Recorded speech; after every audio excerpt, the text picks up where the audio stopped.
ഒടുവിൽ apple iOS 27 public beta പുറത്തിറക്കിയിരിക്കുന്നു. ഇപ്പോൾ നിങ്ങൾക്ക് ഇത് നിങ്ങളുടെ ഫോണിൽ സൗജന്യമായി പരീക്ഷിച്ച് നോക്കാവുന്നതാണ്. നിങ്ങൾ ഇത് ഇൻസ്റ്റാൾ ചെയ്ത് കഴിഞ്ഞാൽ ഫോണിന്റെ പെർഫോമൻസ്, സ്റ്റെബിലിറ്റി എന്നിവയുള്ള മെച്ചപ്പെടുത്തലുകളും ഒട്ടനവധി മാറ്റങ്ങൾ നിങ്ങൾക്ക് കാണാൻ സാധിക്കും. എന്നാൽ iOS 27 നിങ്ങൾ ആദ്യം തന്നെ പരീക്ഷിച്ച് നോക്കേണ്ടത് ചില പ്രധാനപ്പെട്ട കാര്യങ്ങളാണ് ഞാനിവിടെ പങ്കുവയ്ക്കാൻ പോകുന്നത്. ആദ്യത്തെ കാര്യം ഇതിന്റെ ഇന്റർഫേസും ലിക്വിഡ് ഗ്ലാസ് ആണ്. ഫോൾഡറുകൾ, പലതരം ഐക്കണുകൾ എന്നിവയിലൊക്കെയായി സിസ്റ്റത്തിനിടയിലൂടെ നിരവധി മാറ്റങ്ങൾ നിങ്ങൾക്ക് കാണാനാകും. എന്നാൽ നിങ്ങൾക്ക് ഈ ലിക്വിഡ് ഗ്ലാസ് ലുക്ക് ഇഷ്ടപ്പെട്ടില്ലെങ്കിൽ അത് മാറ്റാനുള്ള ഓപ്ഷൻസ് ഇപ്പോൾ ലഭ്യമാണ്. ഇതിനായി സെറ്റിംഗ്സ് തുറക്കുക, താഴേക്ക് സ്ക്രോൾ ചെയ്ത് അപ്പിയറൻസ് തിരഞ്ഞെടുക്കുക. അവിടെ ലിക്വിഡ് ഗ്ലാസ് കാണാം. ഇത് കൂടുതൽ ഗ്ലാസ് പോലെയുള്ള ലുക്കിലേക്ക് മാറ്റാനോ അല്ലെങ്കിൽ പൂർണ്ണമായും ഒഴിവാക്കാനോ ഉള്ള ഒരു സ്ലൈഡർ ഇപ്പോൾ ഇതിലുണ്ട്. ഇത് പൂർണ്ണമായും മാറ്റിയാൽ ലിക്വിഡ് ഗ്ലാസ് പകരം ഒപ്പാക് ആയ ഒരു ടിൻഡഡ് ഗ്ലാസ് ലുക്ക് ലഭിക്കും. സാധാരണയായി ഇത് നടുവിലാണ് സെറ്റ് ചെയ്തിരിക്കുന്നത്. കൂടുതൽ ഗ്ലാസ് ലുക്ക് വേണമെങ്കിൽ അത് കൂട്ടാം, അതല്ലെങ്കിൽ പൂർണ്ണമായും ഓഫ് ചെയ്യാം. നിങ്ങൾ അടുത്തതായി പരീക്ഷ നോക്കേണ്ട സെറ്റിംഗ് വോളിയം അഡ്ജസ്റ്റ്മെന്റുമായി ബന്ധപ്പെട്ടാണ്. ഐഫോണിന്റെ വോളിയം ക്രമീകരിക്കുന്ന രീതി പലർക്കും അത്ര ഇഷ്ടമല്ലായിരിക്കാം. എന്നാൽ ഇപ്പോൾ നിങ്ങൾക്ക് ഓരോന്നിന്റെയും വോളിയം വെവ്വേറെ ക്രമീകരിക്കാൻ സാധിക്കും. ഇതിനായി സെറ്റിംഗ്സ് തുറന്ന് സൗണ്ട്സ് ആൻഡ് ഹാപ്റ്റിക്സിലേക്ക് പോകുക. താഴേക്ക് സ്ക്രോൾ ചെയ്യുമ്പോൾ അലാംസ് ആൻഡ് ടൈമേഴ്സ്, അതുപോലെ അലേർട്ട്സ് ആൻഡ് സിസ്റ്റം സൗണ്ട്സ് കാണാം. ഇവ വെവ്വേറെയായി അഡ്ജസ്റ്റ് ചെയ്യണമെങ്കിൽ ഈ സെറ്റിംഗ്സ് ഓഫ് ചെയ്യുക. ഇപ്പോൾ റിംഗ് ടോൺ വോളിയത്തിന് അനുസരിച്ച് അലാറങ്ങളുടെയും ടൈമറുകളുടെയും ശബ്ദം മാറ്റാനോ അല്ലെങ്കിൽ ഒന്നിനേക്കാൾ മറ്റൊന്ന് ശബ്ദം കൂട്ടാനോ സാധിക്കും. AirPods new features. ഓരോ സൗണ്ടും പ്രത്യേക അഡ്ജസ്റ്റ് ചെയ്യാൻ താല്പര്യമുള്ളവർക്കായി എയർപോഡ്സ് ചില പുതിയ ഫീച്ചറുകൾ വന്നിട്ടുണ്ട്. ഇതിനായി നിങ്ങളുടെ എയർപോഡ്സ് ബീറ്റ വേർഷനിലായിരിക്കണം. AirPods pro 2, AirPods pro 3, regular active noise ക്യാൻസലേഷനുള്ള എയർപോഡ്സ് 4, കൂടാതെ എയർപോഡ്സ് മാക്സ് 2 എന്നിവയിൽ ഈ ഫീച്ചർ ലഭ്യമാണ്.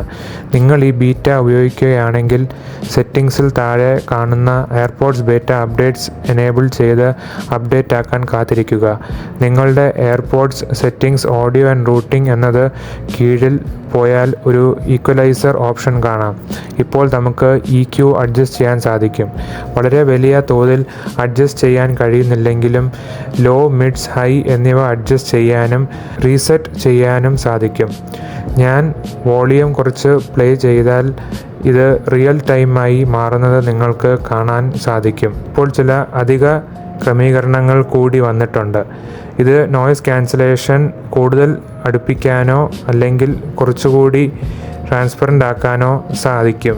Extra large widgets. നിങ്ങൾ iOS 27 ഇൻസ്റ്റാൾ ചെയ്ത ഉടൻ പരീക്ഷിക്കേണ്ട മറ്റൊരു കാര്യം എക്സ്ട്രാ ലാർജ് വിഡ്ജറ്റ്സ് ആണ്. Music, smart stack, calendar, home, news, notes, photos, reminders, shortcuts, സ്റ്റോക്കുകൾ, വെതർ തുടങ്ങിയ നിരവധി കാര്യങ്ങൾക്കായി ഇപ്പോൾ വലിയ വിഡ്ജറ്റുകൾ നൽകുന്നുണ്ട്. ഇവ ഒരു പേജ് മുഴുവനായി എടുക്കും, അല്ലെങ്കിൽ നിങ്ങളുടെ വിഡ്ജറ്റ് പേജിൽ വയ്ക്കാൻ സാധിക്കും. വെതർ വിഡ്ജറ്റ് തിരഞ്ഞെടുക്കുമ്പോൾ അവിടെ എക്സ്ട്രാ ലാർജ് വിഡ്ജറ്റ് എന്ന ഓപ്ഷൻ കാണാം. പുതിയ സിറി. നിങ്ങളുടെ ലൊക്കേഷനും ഉപയോഗിക്കുന്ന ഫോണും അനുസരിച്ച് പരീക്ഷിക്കേണ്ട അടുത്ത ഫീച്ചർ സിരിയുമായി ബന്ധപ്പെട്ടാണ്. ഇത്തവണ സിറി പൂർണ്ണമായും മാറ്റി എഴുതപ്പെട്ടിരിക്കുന്നു. ഗൂഗിളിൻ്റെ ജെമിനി മോഡലുകളിൽ നിന്നുള്ള സാങ്കേതിക വിദ്യകൾ കൂടി ഉപയോഗിച്ചുകൊണ്ട് സിരി കൂടുതൽ മികച്ചതായിട്ടുണ്ട്. ഇതിൽ ഭൂരിഭാഗവും ഡിവൈസിൽ തന്നെയാണ് പ്രവർത്തിക്കുന്നത്. നിങ്ങളുടെ ഫോൺ മുൻപ് ആപ്പിൾ ഇൻ്റലിജൻസ് സ്പോട്ട് ചെയ്തിരുന്നുവെങ്കിൽ ഈ പുതിയ സിരിയുടെ അതിൽ സ്പോട്ട് ചെയ്യും. എങ്കിലും ഇത് ചില ഭാഷകളിലും മാത്രമായി പരിമിതപ്പെടുത്തിയിരിക്കുന്നു. സെറ്റിംഗ്സിൽ പോയി സിരി എന്ന ഓപ്ഷൻ എനേബിൾ ചെയ്യേണ്ടതുണ്ട്. ഇത് ഇപ്പോൾ ബീറ്റയിലായതിനാൽ ഫോണിൽ ആക്റ്റീവ് ആകാൻ കുറച്ച് സമയം കാത്തിരിക്കേണ്ടി വന്നേക്കാം. ഒരിക്കൽ ഇത് ആക്റ്റീവായി കഴിഞ്ഞാൽ പഴയ സിരിയേക്കാൾ വളരെ കൂടുതൽ കാര്യങ്ങൾ ചെയ്യാൻ ഇത് സാധിക്കും. ഉദാഹരണത്തിന് സിരിയോട് ഇങ്ങനെ ചോദിക്കാം: കഴിഞ്ഞ ദിവസം BMW ഫോട്ടോ കണ്ടെത്താൻ കഴിയുമോ? സിരി അത് തിരഞ്ഞു പിടിച്ച് കണ്ടെത്തി വരും. കൂടാതെ ക്യാമറയിലും സിരി ലഭ്യമാണ്. ക്യാമറ ഓപ്പൺ ചെയ്താൽ തികച്ചും പുതിയൊരു സിറി മോഡ് കാണാം. ഇതിന് കാഴ്ചയിലൂടെ കാര്യങ്ങൾ മനസ്സിലാക്കാൻ കഴിയും. ഇത് അടിസ്ഥാനപരമായി വിഷ്വൽ ഇൻ്റലിജൻസ് എന്ന ഫീച്ചറിൻ്റെ സ്ഥാനമാണ് ഏറ്റെടുത്തേക്കുന്നത്. ഒരു ഫോണിലേക്ക് ക്യാമറ തിരിച്ച് ഈ കളറിൻ്റെ പേരെന്താണ് എന്ന് ചോദിച്ചാൽ അത് സിയാറ ബ്ലൂ എന്ന് കൃത്യമായി പറഞ്ഞു തരും. നിങ്ങളുടെ ഫോൺ ആപ്പിൾ ഇൻ്റലിജൻസ് സപ്പോർട്ട് ചെയ്യുന്നതാണെങ്കിൽ എഡിറ്റിംഗ് ഓപ്ഷനിലെ ടൂളുകളിൽ ചില പുതിയ മാറ്റങ്ങൾ കാണാം. മുൻപത്തേക്കാൾ മികച്ചതായി ക്ലീനപ്പ് കൂടാതെ എക്സ്റ്റെൻഡ്, റീഫ്രെയിം എന്നീ ഓപ്ഷനുകൾ ഇതിലുണ്ട്. ക്ലീനപ്പ് ഫോട്ടോയിൽ ആവശ്യമില്ലാത്ത വശങ്ങൾ ടാപ്പ് ചെയ്ത് എളുപ്പത്തിൽ മായ്ച്ചു കളയാൻ ഇതിലൂടെ സാധിക്കും. ഇത് ഡിവൈസിൽ തന്നെയാണ് പോസ്റ്റ് ചെയ്യുന്നത് എന്നതിനാൽ കുറച്ച് സമയം ആവശ്യമാണ്. എക്സ്റ്റെൻഡ് 2 വിരലുകൾ കൊണ്ട് സൂം ഔട്ട് ചെയ്ത് ഫോട്ടോയുടെ ഫ്രെയിം കൂട്ടിയ ശേഷം എക്സ്റ്റെൻഡ് നൽകിയാൽ നമ്മൾ എടുത്ത ഫോട്ടോയുടെ ഫ്രെയിമിന് പുറത്തുള്ള ഭാഗങ്ങൾ കൂടി അത് സ്വയം നിർമ്മിച്ചെടുക്കും. ഈ ഫീച്ചർ വാൾപേപ്പറുകൾക്കും ഉപയോഗിക്കാം. റീഫ്രെയിം ഉപയോഗിച്ച് ഫോട്ടോയിലെ ദൃശ്യവും അതിൻ്റെ പെർസ്പെക്റ്റീവും മാറ്റാൻ സാധിക്കും. നമ്മൾ മറ്റൊരു ആംഗിളിൽ നിന്നും എടുത്ത ഫോട്ടോ പോലെയാണിത് ഇപ്പോൾ കാണപ്പെടുന്നത്. നിങ്ങളൊരു ആപ്പ് ഉപയോഗിക്കുമ്പോൾ നോട്ടിഫിക്കേഷൻ സെൻറ്ററിലേക്ക് പോകുമ്പോൾ കാണുന്ന ഒരു മനോഹരമായ ഇഫക്റ്റ് സബ്ജക്റ്റ് ഡെപ്ത് ഇഫക്റ്റ് നമ്മൾ മുകളിൽ നിന്നും താഴേക്ക് വലിക്കുമ്പോൾ വാൾപേപ്പറിലെ സബ്ജക്റ്റ് മുൻഭാഗത്തായി കാണാൻ സാധിക്കും. സഫാരി അപ്ഡേറ്റുകൾ. സഫാരിയിൽ ചില പുതിയ മാറ്റങ്ങൾ വന്നിട്ടുണ്ട്. നിങ്ങളുടെ ബുക്ക്മാർക്കുകൾ ഇപ്പോൾ മുകളിലാണ്. കൂടാതെ ഒരു പേജിൽ എന്തെങ്കിലും മാറ്റങ്ങൾ ഉണ്ടാക്കുന്നുണ്ടോ എന്ന് നിരീക്ഷിക്കാൻ ആപ്പിൾ ഇപ്പോൾ സൗകര്യം സഫാരിയിൽ നൽകിയിട്ടുണ്ട്. ഓപ്ഷൻസിൽ പോയി നോട്ടിഫൈ മീ എന്നൊരു പുതിയ ഓപ്ഷൻ കാണാം. ഇതിൽ പോയാൽ ആ വെബ് പേജിൽ എന്തെങ്കിലും മാറ്റങ്ങൾ ഉണ്ടായാൽ അത് നിങ്ങളെ അറിയിക്കാൻ സെറ്റ് ചെയ്യാം. ഫോട്ടോകൾ മാറുമ്പോൾ അത് ദിവസേനയോ മണിക്കൂറുകളോ ആഴ്ചകളോ അതോ മാസത്തിലോ പരിശോധിക്കണം എന്ന് സെറ്റ് ചെയ്യാം.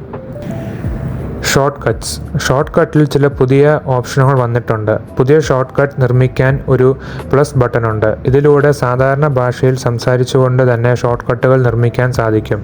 ഉദാഹരണത്തിന് ഓട്ടോ ബ്രൈറ്റ്നസ് ഓഫ് ചെയ്യുകയും ഡിസ്പ്ലേ ബ്രൈറ്റ്നസ് 25% ആക്കി കുറയ്ക്കുകയും ചെയ്യുന്ന ഒരു ഷോർട്ട് കട്ട് നിർമ്മിക്കുക എന്ന് പറഞ്ഞാൽ സിസ്റ്റം അത് പ്രോസസ്സ് ചെയ്ത് സ്ക്രീനിൽ ബ്രൈറ്റ്നസ് കുറയ്ക്കുന്നതാണ്.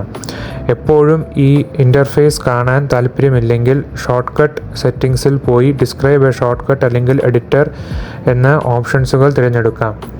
ആപ്പിൾ വാലറ്റിൽ പുതിയ കാർഡ് ആഡ് ചെയ്യാനായി പ്ലസ് ബട്ടൺ അമർത്തുമ്പോൾ താഴെ ക്രിയേറ്റ് എ പാസ് എന്നൊരു പുതിയ ഓപ്ഷൻ കാണാം.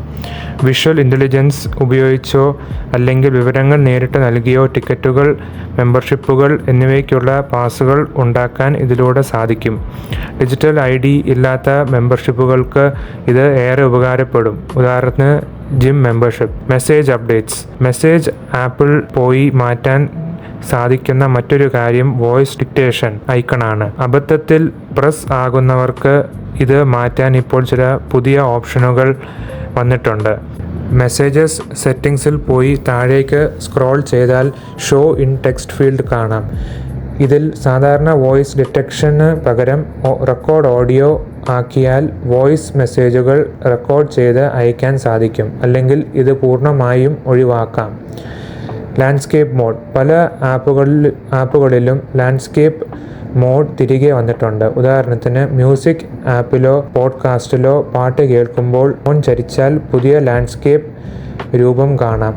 കവർ ഫ്ലോ പോലെയുള്ള ചില ഫീച്ചറുകൾ തിരികെ വന്നിട്ടുണ്ടെങ്കിലും ധാരാളം ലാൻഡ്സ്കേപ്പ് മോഡലുകൾ ഇതിലുണ്ട്. ഇവയൊക്കെയാണ് iOS 27ൽ നിങ്ങൾ ആദ്യം പരീക്ഷിക്കേണ്ട കാര്യങ്ങൾ. ഈ അപ്ഡേറ്റിൽ 100 കണക്കിന് മാറ്റങ്ങൾ വന്നിട്ടുണ്ട്.